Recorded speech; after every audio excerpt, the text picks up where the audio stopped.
नमस्कार पूजा मंडली में आपको स्वागत है। आज मैं अपना गुरु जी सुनाऊँ।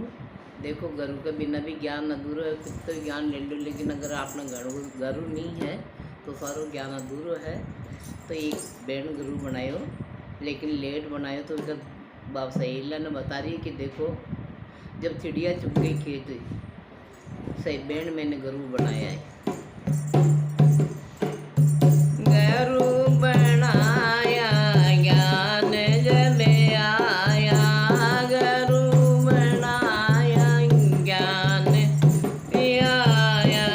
चिड़िया चुग गई खेत में, मैंने गुरु बनाया है। चिड़िया चुग गई खेत में, मैंने गुरु बनाया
बहन